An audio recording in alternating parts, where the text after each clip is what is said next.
Alors, bonjour à toutes et à tous, bonjour maman, et puis aux autres gens. Nous allons essayer de résoudre ce niveau 7, le numéro 40 de mon petit livret de tectonique.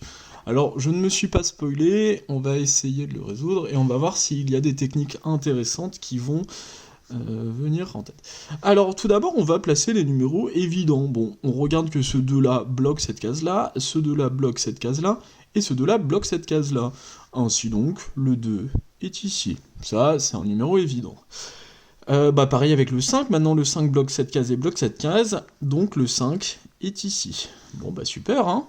On avance, ça se remplit un petit peu.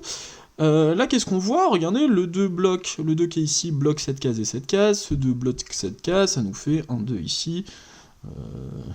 Toujours pareil, le 3 qui bloque ça et ça nous fait un 3 ici. Je pense que la difficulté va commencer à apparaître maintenant. Cela, c'est les numéros évidents. Alors, donc. Là, on va devoir malheureusement réfléchir.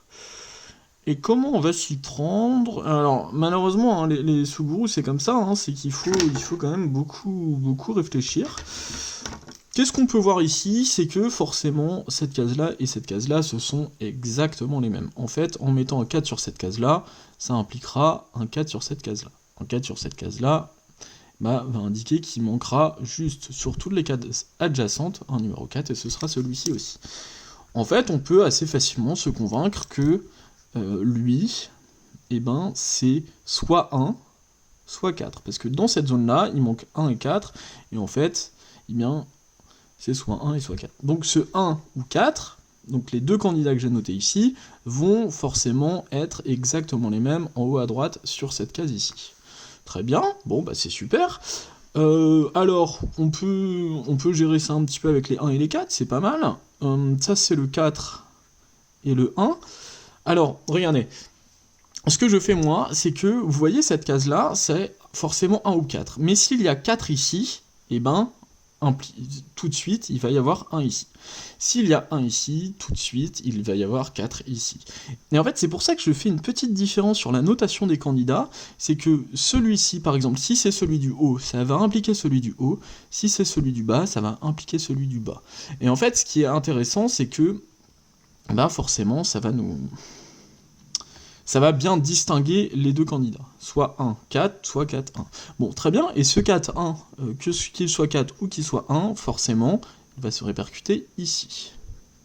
Bon, très bien, super. Alors, on commence à avancer un petit peu, là.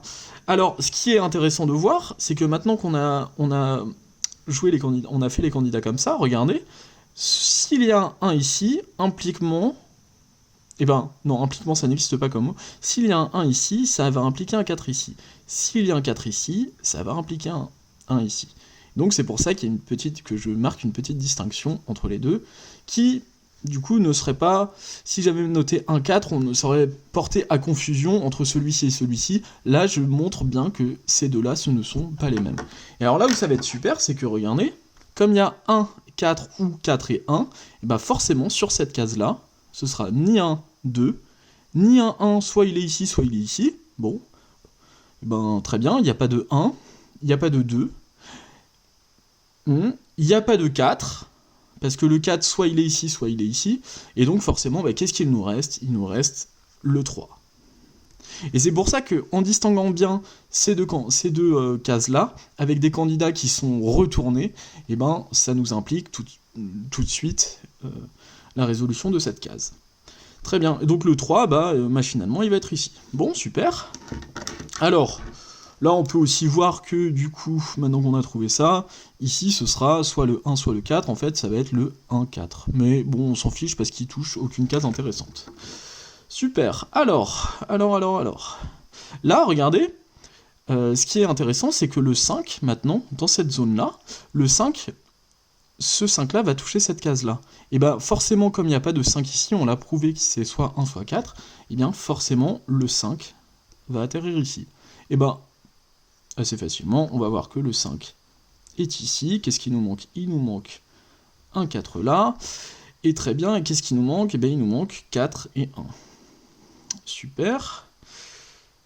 Et qu'est-ce qu'on peut conclure avec ça? Alors... Ah si, bah si, je suis bête. si, parce que le 4, forcément, comme il touche ici, et ben le 4 va atterrir là, et donc ça va nous faire 1 ici, le 4 ici, le 1 ici, le 1 ici, et le 4 ici. Et voilà comment on a résolu, avec ces petites techniques, et ben un petit Suguru de niveau 7. Très bien, mais vraiment, la chose à retenir, hein, c'est vraiment la notation des candidats. Déjà, noter le moins de candidats possible. Là, j'ai extrait les cases où il n'y a que 2 candidats, et ensuite, j'ai un petit peu joué avec, en les différenciant, pour pouvoir, bah, par exemple, le 3 qui a été placé là, bien comprendre que soit le 1, soit le 4, peu importe l'ordre, et bien forcément, ça impliquera un 3 ici. Voilà, voilà. J'espère que c'était clair. Bisous à toutes et à tous, et bisous maman.